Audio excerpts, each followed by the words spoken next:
ছোট্ট একটা কথা আপনাদেরকে বলি, আজ থেকে 100 বছর আগে ভারতের একটি ঘটনা, 2 মিনিটে বলে দিচ্ছি। সে সময় তো এত আলেম ছিল না, এত মুসলমান ছিল না। একটি বস্তি এলাকার মধ্যে কিছু মুসলমান বসবাস করত। হঠাৎ করে একজন মুসলমান মারা গেল। ওই এলাকার মানুষজন এত মূর্খ ছিল, এত অজ্ঞ ছিল যে একজন মানুষ মারা গেলে কিভাবে দাফন কাফন করতে হয়, কিভাবে শেষ বিদায় দিতে হয়, কিভাবে জানাজা পড়াইতে হয়, কোনো কিছুই তারা জানতো না, এত অজ্ঞ ছিল। আমার ভাইয়েরা, ওই এলাকার একজন মানুষ মারা যাওয়ার পরে তারা আশেপাশে আলেম ওলামা খুঁজতেছেন, কোথাও কোনো আলেম ওলামা খুঁজে পাওয়া গেল না। আল্লাহর বান্দারা টেনশনে পড়ে গেলেন, কি করা যায়, কি করা যায়। সবাই টেনশনে পড়ে গেলেন যে কিছু পারি আর না পারি অন্তত লাশটা দাফন করার আগে যেহেতু গোসল করাইতে হবে, আমরা একটু গোসল করাইয়া দেই। আগামীকালকে আমাদের রাস্তার পাশে কবরস্থান, যদি আমরা কোন লোকজন কোন আলেমকে খুঁজে পাই তাহলে সে তো এত দূর ভিতরে আসতে চাইবে না, তার মাধ্যমে জানাজা পড়া আমরা দাফন করব। এইবার বাজানো গো আমার, তারা লাশটাকে গোসল করাইয়া দিয়া পরের দিনে অপেক্ষায় বসে থাকলেন। আল্লাহর কোন বান্দা যদি এই রাস্তা দিয়ে হেঁটে যায়, কোন আলেমকে পাওয়া যায়, আমার ভাইয়েরা তার কাছ থেকে তারা জানাজার নামাজ আদায় করায় নেবে। এই অপেক্ষায় তারা দাঁড়িয়ে থাকলেন। দেখলেন একজন মানুষ, মাথায় টুপি, গায়ে লম্বা জুব্বা। এই লোকটা যখন কাছাকাছি আসলেন তাদের জীবনে শান্তি ফিরে পাইলেন। লোকটাকে ডেকে বলে, ভাই আমাদের এলাকায় একজন মানুষ মারা গেছে, কিন্তু এই মানুষটাকে কিভাবে দাফন কাফন করতে হয় আমরা জানি না, কিভাবে জানাজার ইমামতি দিতে হয় আমরা জানি না। আপনাকে দেখে মনে হয় আপনি একজন আলেম মানুষ, দয়া করে জানাজার নামাজটার ইমামতি আপনি করবেন। লোকটা ডেকে বলে, ভাই আমি কোনো আলেম না, আমি একজন মুসলমান, ভারতের একজন পুলিশ। আমার ভাইয়েরা সবাই অনুরোধ করলো, ভাই যেহেতু আপনি প্রশাসনে চাকরি করেন, অবশ্যই আপনি শিক্ষিত একজন মানুষ, আমরা তো অজ্ঞ মূর্খ, কোনো কিছু জানা নাই, ইলম কালাম কোনো কিছু জানি না, কিভাবে জানাজা পড়াইতে হয়, একটা মানুষকে কিভাবে কবরে রাখতে হয় আমরা জানি না। ও ভাই আপনারা পায়ে পড়ে হাতি ধরি, দয়া করে আপনি জানাজার নামাজের ইমামতি করায় দেন। সকলের অনুরোধে আল্লাহর বান্দা জানাজার ইমামতি করলেন। এইবার সবাই বলে, একটা বার আপনি একটু কবরে লাশটা রাখেন।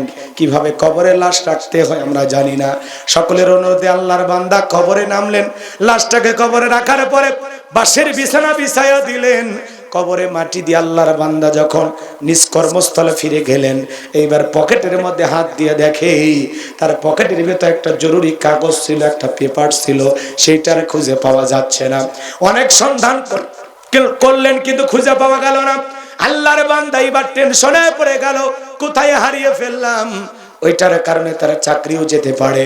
আল্লাহর বান্দা এবার খুঁজতে খুঁজতে কবরস্থান পর্যন্ত চলে আসলেন। টেনশনে পড়ে গেলেন, আহারে ঠিক মনে হয় কবরে লাশটা রাখার সময় আমার পকেট থেকে পড়ে যেতে পারে। এইবারে লোকজনকে ডাকলেন, ভাই আপনাদের উপকার করতে গেছে আমার বড় একটা ক্ষতি হয়ে গেছে, আমার একটা জরুরি পেপার হারিয়ে গেছে, একটা কাগজ পড়ে গেছে আমার পকেট থেকে, আমার বিশ্বাস ওই পেপারটা হয়তো বা কবরের ভিতরে আছে। এইবার সবাই বললেন, ভাই কিছুক্ষণ আগে 1.5-2 ঘন্টা আগে একটা মানুষকে কবরে শায়িত করলাম, এখন কি কবরটা খনন করা যায়? বলে হ্যাঁ যাবে, চলো। এখনো লাশ পচে নাই, গলে নাই, চলো যায়। এইবার সবাইকে নিয়ে গেলেন, কবরের মাটিগুলো টান দেওয়া হলো। এইবার 1-2টা বাদ যখন টান দিয়েছে বাজান, সবাই তাকায়া দেখি 1-1.5 ঘন্টার 1-1.5 ঘন্টা আগে যেটা মাটির কবর, ওইটার মাটির কবর নাই, কে যেন ফুল দিয়া ডেকোরেশন করে দিয়েছে। কবরের মধ্যে ফুলের বাগান দেখা যায়। এইবার পুলিশ অফিসার চোখের পানি ছেড়ে দিয়ে কাঁদে আর ডেকে বলে, কবরের বাঁশগুলো তোলো। এইবার সবাই তাকায় দেখে, হারে কিছুক্ষণ আগে মাটির কবর দেখে গেলাম, ওইটা তো আর মাটির কবর নাই, ওইটা কোনো পুরোটাই ফুলের বাগান, যতদূর দৃষ্টি যায় ততদূর ফুলের বাগান দেখা যায়।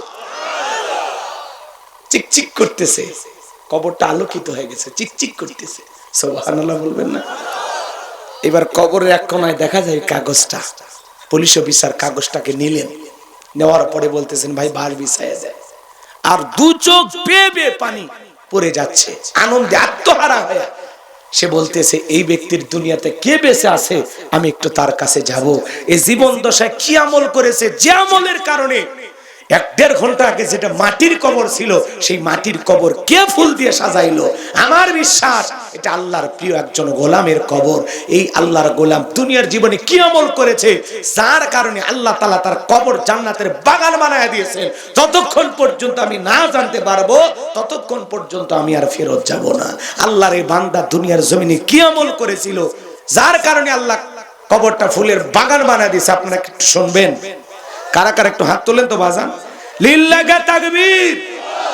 সে আমলের কথাটা আমি বলবো, কষ্ট হয় আপনাদের আমার ভাইয়েরা। তাহলে সূরা মুলুক আল্লাহর কোন বান্দা যদি নিয়মিত তিলাওয়াত করে, কঠিন কিয়ামতের ময়দানে সূরা মুলুক তার পক্ষে আল্লাহর কাছে সুপারিশ করবে, আল্লাহর সাথে ঝগড়া করবে। চিৎকার মেরে বলুন সুবহানাল্লাহ।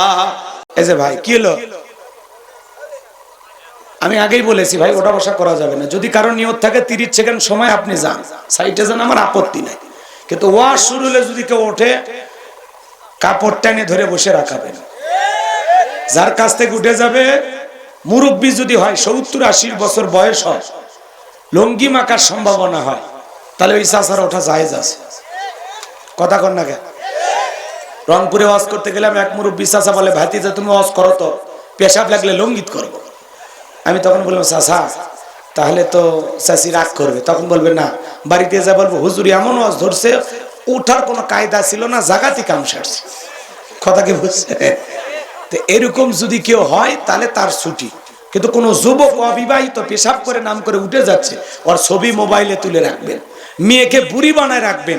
তাই এরকম অসুস্থ ছেলের সাথে বিয়ে দেবেন না, কারণ ওর সাথে বিয়ে দেওয়া আর হিজড়ের সাথে বিয়ে দেওয়া একই কথা। পুরুষের পেশাব লাগবে বগুড়া, ওই পেশাব করবি যা মাগুরা, ওটা হলো পুরুষ। 1-1.5 ঘন্টা পেশাব আটকাইতে পারেন আপনি, কিসের পুরুষ? মুরব্বী রিস্ক নেওয়া যাবে বাজার। এইবার দেখি কে ওঠে। আর ওয়াদা দিয়েছেন 12টা পর্যন্ত থাকবে, ওয়াদা ভঙ্গ করা কিসের লক্ষণ? মুনাফিকের লক্ষণ। তাহলে আশা করি এলাকায় ওই দলে কেউ নেই, বগুড়ার সব মানুষ জিন্দা ওলি, এলাকায় কোনো মুনাফিকের জায়গা নাই। কথা ঠিক কিনা? এবার চলেন, মুলুক মানে কি জানেন? সার্বভৌমত্ব, কর্তৃত্ব, রাজত্ব, পাওয়ার, ক্ষমতা। আল্লাহু আকবার বলেন। একটু হলে বুঝতে পারতেছেন তো নাকি? খালি একটু অপেক্ষা করেন। খাপে খাপ মমতাজের বাপ। আল্লাহর এই কোরআন থেকে আমি কথা বলবো, কারণ এই কোরআনের মধ্যে কোনো মিথ্যা আছে? জোরে বলেন, কোনো মিথ্যা আছে? কোনো ভেজাল আছে? কোনো ধোঁকা আছে? থাকবে কি করে? কিতাবটি নাজিল করেছেন কে? আল্লাহ রাব্বুল আলামিন বলেন, যালিকাল কিতাবু লা রাইবা ফীহি। আমার আল্লাহ রাব্বুল আলামিন বলেন, এটি এমন একটি কিতাব যে কিতাবের মধ্যে কোনো সন্দেহ নাই, কোনো সংশয় নাই, কোনো মিথ্যা নাই, কোনো ধোঁকা নাই। There is no doubt. বলুন আল্লাহু আকবার। হুদাল লিল মুত্তাকিন, মুত্তাকি বান্দাদের জন্য গাইডলাইন হিসাবে, পথ প্রদর্শক হিসাবে আসমান থেকে কিতাবটি নাজিল করেছেন কে? কিতাবের আলোচনা শুনলে লাভ না লস? লাভটা কি আমার আল্লাহ জানায়া দিলেন, ওয়া ইযা কুরিয়াল কুরআনু ফাসতামিউ লাহু ওয়া আনসিতু লাআল্লাকুম তুরহামুন। সূরা আরাফ আয়াত নাম্বার 204। আমার আল্লাহ রাব্বুল আলামিন জানিয়ে দিলেন, তোমাদের সামনে যখন কোরআন পাঠ করা হয়, কোরআনের আলোচনা করা হয়, চুপ করে কান লাগে মনোযোগ সহকারে কোরআনের কথাগুলো শ্রবণ করো। যারা চুপচাপ কোরআনুল কারীমের কথাগুলো শ্রবণ করবে, আমার আল্লাহ রাব্বুল আলামিন আসমান থেকে তাদের উপরে আল্লাহর রহমত বৃষ্টির মতো নাজিল করবেন। বলুন সুবহানাল্লাহ। এই জায়গায় থাকলে যে কি লাভ! একটা আয়াতের আলোচনা শোনার জন্য যদি 1 ঘন্টা আপনারা ব্যয় করতে পারেন, কোরআনের ওই তাফসীর শোনার পরে আমল করেন আর না করেন, 500 রাকাত নফল নামাজ পড়লে যে সওয়াব হবে, সেই সমপরিমাণ সওয়াব আল্লাহ তাআলা আপনার আমার আমল নামায় দান করবেন। এই মাহফিলটার যে কত দাম! আল্লাহ বলেন ওয়াযাক্কির ফাইন্না যিকরা তানফাউল মুমিনিন, সূরা জারিয়ার 55 নম্বর আয়াত। আল্লাহ ডেকে বলেন যারা আমার মুমিন বান্দা, তাদের সামনে যখন কোরআন দিয়ে ওয়াজ করা হবে, কোরআন থেকে উপদেশ দেওয়া হবে, এই কথাগুলো শোনার পরে আমার মুমিন বান্দাদের উপকারে আসবে। বলুন সুবহানাল্লাহ। তাহলে কোরআন দিয়ে ওয়াজ করলে কার উপকার? আমাদের উপকার। কথা বলেন ঠিক কি না? রাগ করতেছেন? শুধু এই প্যান্ডেলে রাখবেন নাকি বাড়ি পর্যন্ত নিয়ে যাবেন? ওই যে মা বোনের আগে একটা ব্যবহার করতো, ওই যে মাটির চুলায় চঙ্গা, আগুন নিভে গেলে এরকম ফু দিত, দেখছিলেন? আমাদের দাদি নানি দিয়েছিল। কথা কন, একটু আওয়াজ দিবেন। আমি করব ওয়াজ, আপনারা দেবেন আওয়াজ, জবাব দিবেন ঠিক ঠিক। আলোচনা হবে কমপ্লিট। শ্রোতাদের স্পিরিটে বাড়ে, বক্তার হিট, আলোচনা হবে জায়গা মতো ফিট। আগে বলতাম কিছু আজ প্যান্ডেলে, কিছু আজ অ্যাঙ্গেলে, এখন যা বলবো সব ডাইরেক্ট। বগুড়ার মানুষকে আপনারা ভয় পাচ্ছেন নাকি? একটা তাকবীর দেন, লিল্লাহি তাকবীর, রাব্বাকা ফাকাব্বির। তাকবীর হবে রবের নামে, স্লোগান হবে রবের নামে। যেই জমিনে আল্লাহর শ্রেষ্ঠত্ব বরত্ব ঘোষণা করা হবে, ওই জমিনে কোনো শয়তানি শক্তি টিকতে পারবে না। আপনি সুবহানাল্লাহ আলহামদুলিল্লাহ জিকির করবেন, শয়তান কাছে বসে থাকবে। যখনই বলবেন আল্লাহু আকবার, শয়তান লঙ্গি পরার টাইম পাবে না। কারণ আল্লাহু আকবারের স্লোগান শুনলে শয়তানের গায়ে আগুন লেগে যায়। কথা কয় না। পিছনের ভাইরা কি ঘুমানোর নিয়ত করছেন? একটু কথা বলবেন। পিছনে যারা আছেন তারা একবার তাকবীর দেন তো, লিল্লাহি তাকবীর। ও চেতনই আছে। সামনে যারা আছেন তারা বলবেন লিল্লাহি তাকবীর। আওয়াজ কার বেশি? না, সামনে থেকে তো আপনারা আরেকবার চান্স নেন, লিল্লাহি তাকবীর। সবাই মিলে লিল্লাহি তাকবীর। আমার ভাইয়েরা দিল দিয়া কথাগুলো বুঝবেন বাজান। কোরআনুল কারীমের কথাগুলো শুনে প্যান্ডেলে রাখলে হবে না, ঘর পর্যন্ত নিয়ে যাওয়া লাগবে। আমার আল্লাহ তাআলা সেই কথাও জানিয়ে দিলেন, আল্লাযীনা ইয়াসতামিউনাল কাওলা ফায়াত্তাবিউনা আহসানাহু উলাইকাল্লাযীনা হাদাহুমুল্লাহু ওয়া উলাইকা হুম উলুল আলবাব। এত জোরে বলতেছি তাও সাউন্ড নাই। সূরা জুমার আয়াত নাম্বার 18। এই যে এত কাছে যদি বলি তাও যদি না হয় কি করবেন? আল্লাহ রাব্বুল আলামিন জানিয়ে দিলেন, মনোযোগ সহকারে কোরআনের কথাগুলো শ্রবণ করো। এখান থেকে যে উত্তম কথা, ভালো কথা, সেইটা নিজের জিন্দেগিতে গ্রহণ করো, মেনে নাও। তোমরা যদি কোরআন থেকে ভালো কথা, উত্তম কথাটা গ্রহণ করতে পারো, যে আলোচনাগুলো শুনবেন এখান থেকে উত্তমটা ভালোটা গ্রহণ করবেন, আমার আল্লাহ বলেন উলাইকাল্লাযীনা হাদাহুমুল্লাহু, যারা ভালোটা গ্রহণ করবে তাদের জন্য আমি আল্লাহ পাক হেদায়েতের রাস্তাটাকে সহজ করে দেব। ওয়া উলাইকা হুম উলুল আলবাব। আল্লাহ তাআলা জানিয়ে দিলেন, যারা কোরআন থেকে উপদেশ গ্রহণ করে তারাই হলো বুদ্ধিমান। আমি জানি বগুড়ার মানুষেরা বুদ্ধিমান। যা বলবো এখান থেকে একটি কথা হলেও নিয়ে যাবেন ইনশাআল্লাহ। আর কোনো কথা নয়। এবার চলুন আমরা ডাইরেক্ট আলোচনায় প্রবেশ করি। জবান ছেড়ে সবার একটু মহাব্বতে আমার সঙ্গে তেলাওয়াত করুন। আউযু বিল্লাহি মিনাশ শাইতানির রাজিম। বিসমিল্লাহির রাহমানির রহিম। বিতাড়িত মুর্দা শয়তানের কাছ থেকে আল্লাহ পাকের কাছে আশ্রয় প্রার্থনা চাচ্ছি। পরম করুণা সিমদালু আল্লাহ তাআলার নামে শুরু করছি। আল্লাহর কোন বান্দা যদি সূরা মুলুক নিয়মিত তেলাওয়াত করে, এই সূরাটির এত ফজিলত, এত ফজিলত, আল্লাহ তাআলা তার কবরের সলজবকে সহজ করে দেবেন। আল্লাহর কোন বান্দা যদি নিয়মিত সূরা মুলুক তেলাওয়াত করে, আমল করে, কঠিন কিয়ামতের ময়দানে এই সূরাটি তিলাওয়াতকারী ব্যক্তির পক্ষে আল্লাহর কাছে সুপারিশ করবেন। চিৎকার মেরে বলুন সুবহানাল্লাহ। আমার ভাইয়েরা, তাহলে সূরা মুলুক আল্লাহর কোন বান্দা যদি নিয়মিত তিলাওয়াত করে, কঠিন কিয়ামতের ময়দানে সূরা মুলুক তার পক্ষে আল্লাহর কাছে সুপারিশ করবে, আল্লাহর সাথে ঝগড়া করবে। চিৎকার মেরে বলুন সুবহানাল্লাহ। তাহলে সূরা মুলুক নিয়মিত তিলাওয়াত করবেন তো ইনশাআল্লাহ। আল্লাহ তেলাওয়াত করার তৌফিক দান করুন, জোরে বলুন আমিন। এবার জবান ছেড়ে সবাই আমার সাথে পড়ুন, তাবারাকাল্লাযী বিয়াদিহিল মুলক ওয়া হুয়া আলা কুল্লি শাইইন কাদির।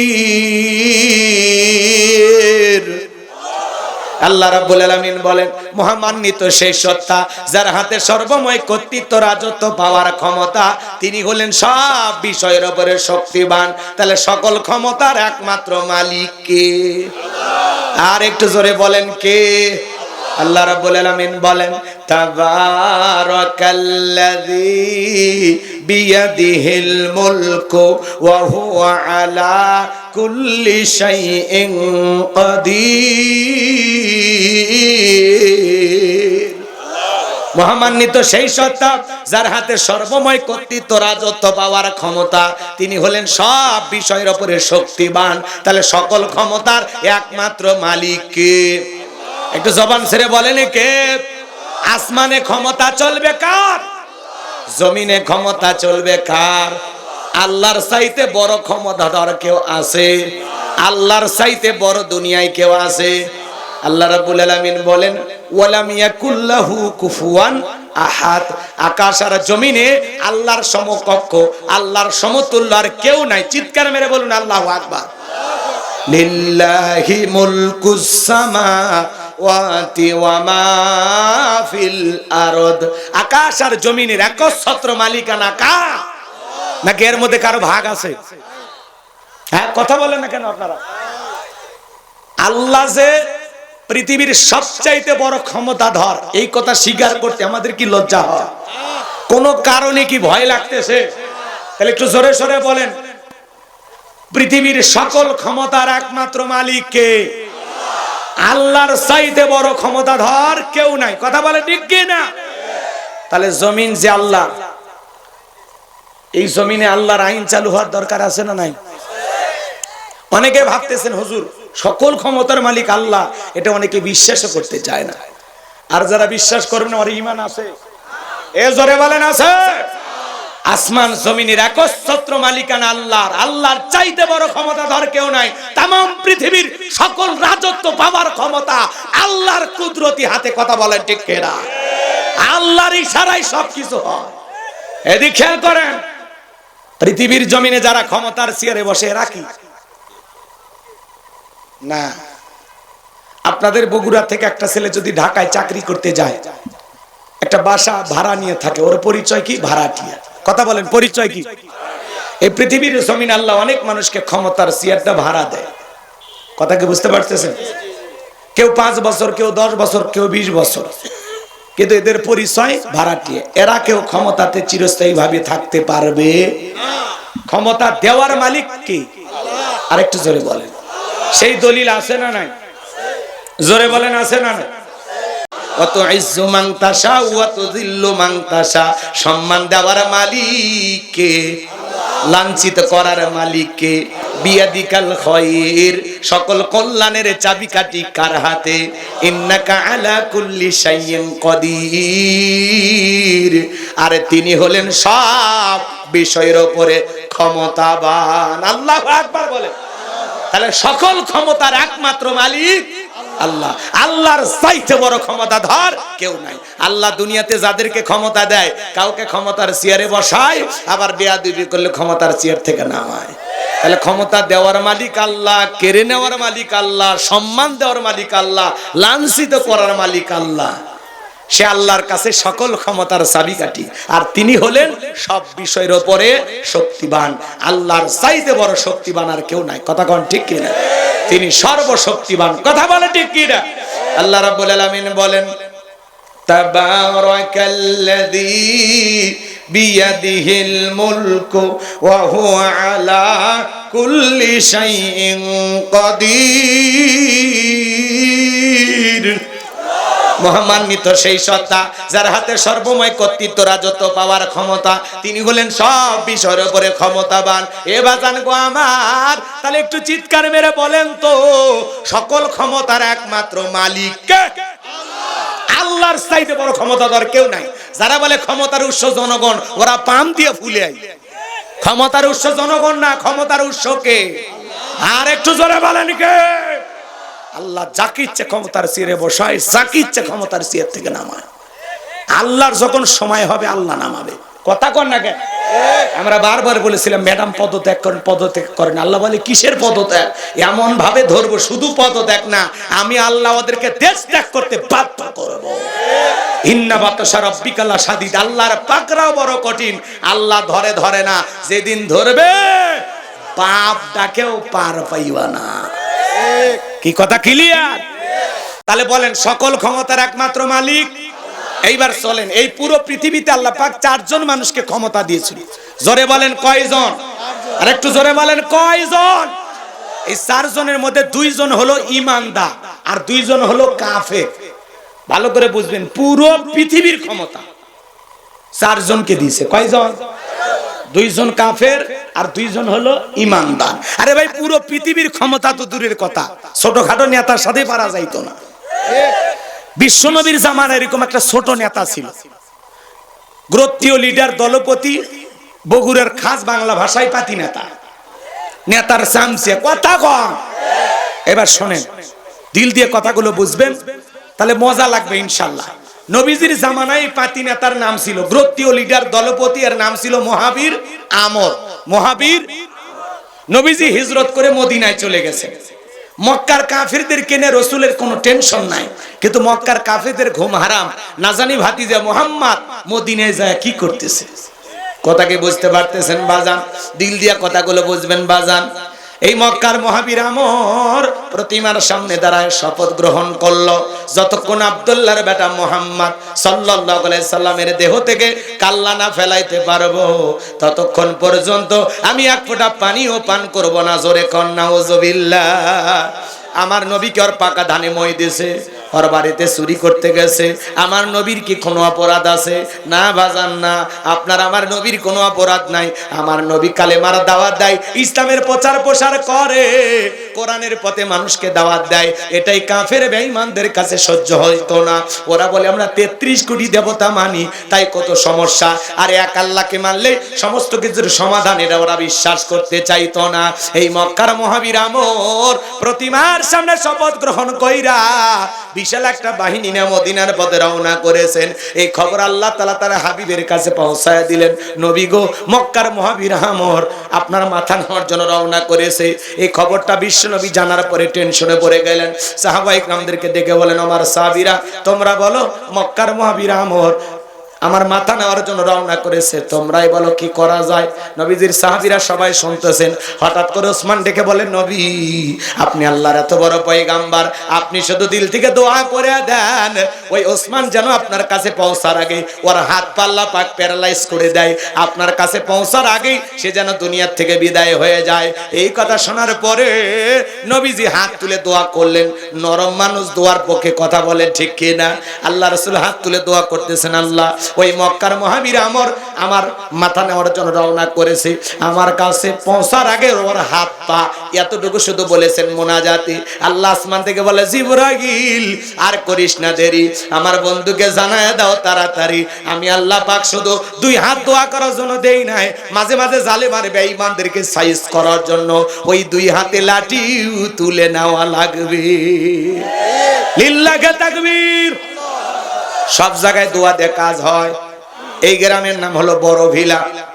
উদাহরণ দিচ্ছি কথা বোঝানোর জন্য, আবার যেন কেউ রাগ করেন না। রাগ করতেছেন বাজান? তাহলে একটু কথা বলেন, আমার সাথে কথা বলেন, সহযোগিতা করেন, কষ্ট হয় আমার ভাইয়েরা। এই গ্রামের নাম বড় ভিলা। মনে করেন প্রতিদিন এই গ্রামে চুরি হইতেছে, গরু ছাগল চুরি হয়, টাকা পয়সা চুরি হয়, গহনা গাড়ি চুরি হয়, এমনকি সুন্দরী বউটা পর্যন্ত চুরি হয়। চোরের অত্যাচারে এলাকায় থাকা কঠিন হয়ে গেছে। একজন বগুড়া ধনুর থেকে বাজান 10 কেজি জিলেপি নিয়ে আসা ইমামের হাতে দিয়ে বলে, ও বড় ভিলার ইমাম সাহেব, এই 10 কেজি জিলেপি একটু দিয়ে একটু দোয়া করেন, চোরের হাত থেকে যেন এই গ্রামের মানুষকে আল্লাহ তাআলা হেফাজত করেন। এই কথা শোনার পরে ইমাম সাহেব নামাজ আদায় করার পরে হাত তুলে দোয়া করে বলেন, আল্লাহ চোরের হাত থেকে বড় বিলার মানুষকে তুমি হেফাজত করো। চোরও জিলাপি খাবার আসে হাত তুলে কয়ে আমিন আমিন আমিন। কথাকে বোঝেন নাই বাজান? ওই জায়গায় ইমাম সাহেব যদি হাত তুলে দোয়া না করে বলতো, এ বড় ভিলার যুবকেরা তোমরা যদি এই গ্রামের ধন সম্পদ টাকা পয়সা গরু ছাগল রক্ষা করতে চাও, এই গ্রামে ঢোকার 4টা রাস্তা আছে। এই 4 রাস্তার মোড়ে মোড়ে মাগরিব থেকে ফজর পর্যন্ত বাংলার লাঠি নিয়ে দাঁড়ায় থাকবা। চোরকে দেখা মাত্র ওই লাঠি দিয়ে এমন পিটান পিটাইবা যাতে মাজা সোজা করার ক্ষমতা না থাকে। চোরকে হাত তুলে আমিন কইতো নাকি তওবা করে ভালো হয়ে যেত। এজন্য চুরি বন্ধ করতে হলে লাগবে কার আইন? শক্ত আইন। কথা কন নাকি আপনারা? কার আইন লাগবে? এজন্য আল্লাহ রাব্বুল আলামিন বলেন ওয়াসারিকু ওয়াসারিকাতু ফাকতউ আইদিয়াহুমা জাযাআম বিমা কাসাবা নাকালাম মিনাল্লাহ। আল্লাহ সূরা মাইদার ভিতরে আইন দিয়েছেন, চোর পুরুষ অথবা নারী হোক, আল্লাহর বিধান আল্লাহর ফয়সালা হলো, চোর চুরি করেছে অপরাধ যদি প্রমাণিত হয় ডান হাতের কবজিটা কেটে দাও, এটাই আল্লাহর ফয়সালা। আমরা যদি বাংলাদেশের একটা চোরকে ধরে বাইতুল মোকাররমের সামনে নিয়ে যায়, মিডিয়াদেরকে খবর দিয়া একটা হাত কেটে মিডিয়ার মাধ্যমে ফালাও করে প্রচার করতাম, বাংলাদেশে আজ থেকে চোর যদি চুরি করে প্রমাণিত হয় হাত কেটে দেওয়া হবে, আল্লাহর আইন চালু করা হলো। আমার বিশ্বাস একটা চোরের হাত কেটে যদি আমরা প্রচার করে দেখিয়ে দিতে পারতাম, বাংলাদেশের সমস্ত চোরেরা তওবা করে আল্লাহর ওলি হয়ে যেত। কিন্তু কে শোনে কার কথা? আজও গেল না মনের ব্যথা। এখন উচিত কথা যদি কই পিঠের ওপর দিয়া যাবি মই, এ আনন্দ কিছু লোক কিনা খাবে বগুড়ার স্পেশাল দই। কথা কন নাকি আপনারা?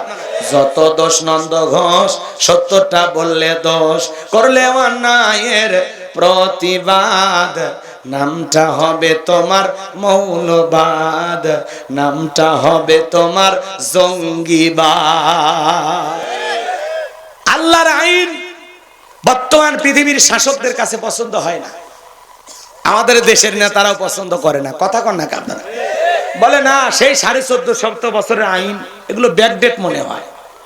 এরা লন্ডন আমেরিকার আইন দিয়ে দেশ রাষ্ট্র পরিচালনা করে। মনে রাখবেন, আশরাফুল মাখলুকাত আল্লাহর সৃষ্টি, তাকে কোন আইনে সোজা করা যাবে আল্লাহর চাইতে আমরা বেশি বুঝি।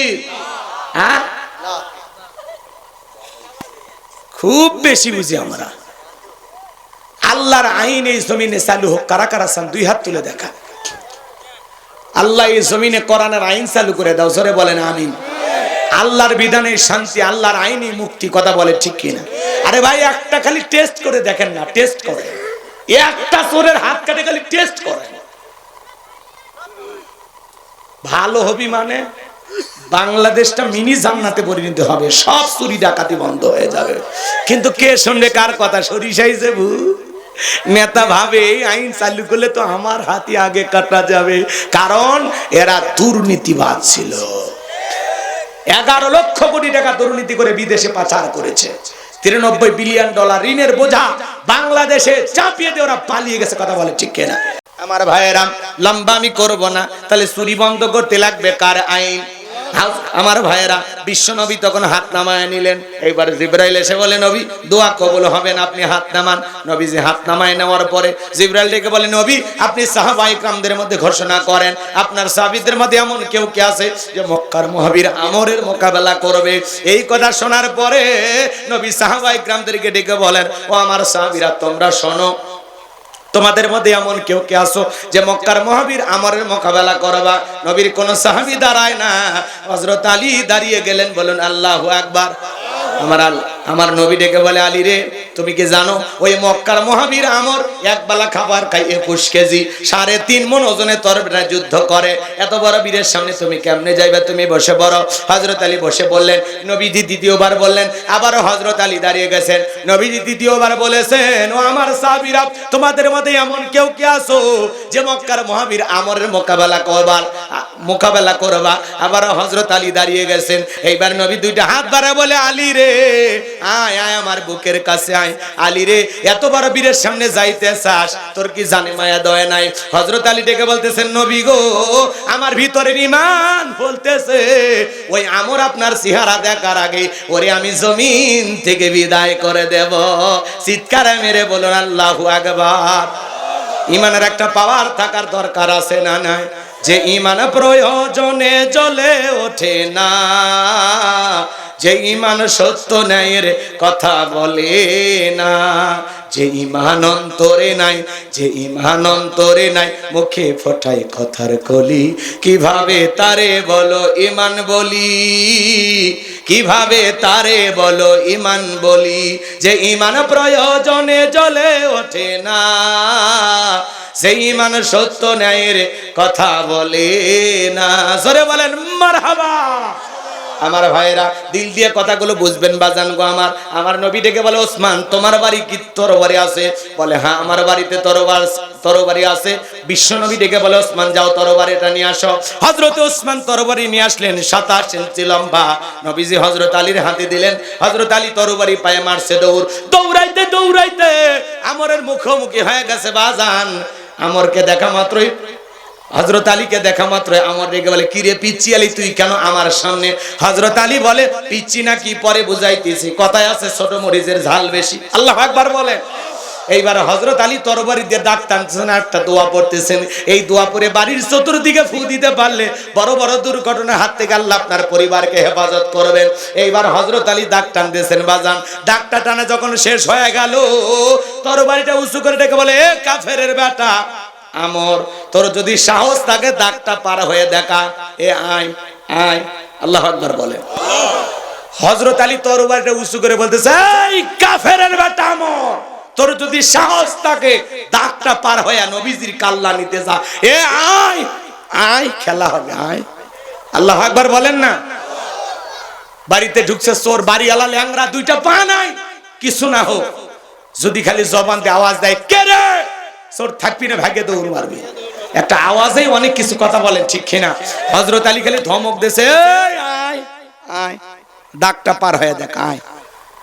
হযরত আলী আর আমর এই জায়গায় বাজা বাজা ভাব। অনেকগুলো কথা বলতে চাইছিলাম, শুধু ওই লোকের আমলের কথাটা বলি, শোনেন। ওই পুলিশ তার বাড়িতে গেলেন। বাড়িতে যাওয়ার পরে বলতেছে, কে আছে? বলতেছে, ওনার একটা মেয়ে ছাড়া দুনিয়ার কেউ নাই। তো মেয়েটাকে বলতেছে, মা তোমার বাবা দুনিয়াতে কোনো আমল করছে কিনা একটু আমাকে বলতে পারবা? তখন বলতেছে, আমার বাবা তো তেমন জ্ঞান ছিল না, তিনি মুসলমান ছিল, কিন্তু তেমন কোনো জ্ঞান আমার বাবার ছিল না। বাবা কতটুকু আমল করে কি করে আমি জানি না, তবে আমার দেখা একটা জিনিস আছে। কি? আপনি আমার সাথে আসেন। ওই যে দেখেন তক্তা, তক্তার উপরে তোলা একটা কাপড়ে মোড়ানো কি যেন, এবার কাপড়ে মোড়ানো কি আছে বলেন? কোরআন, আল্লাহর কোরআনটা। বলতেছে আমার বাবা এইটা নিত।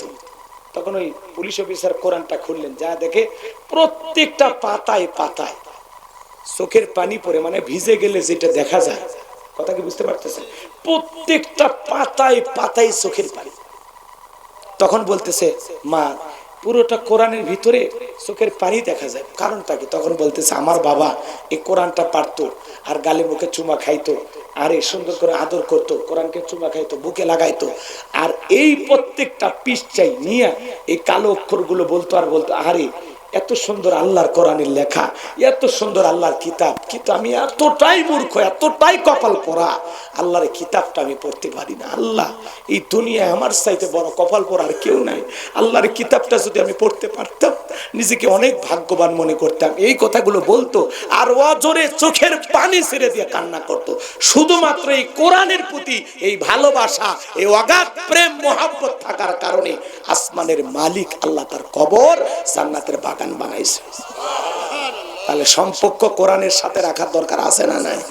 খালি শিকের ভিতরে কোরআন টাইমে রাখেন না, একটু কোরআন পড়বেন, কোরআনের সাথে সম্পর্ক করবেন, এই কোরআন দিয়ে জীবন সাজাবেন, পরিবার রাষ্ট্র সাজাবেন।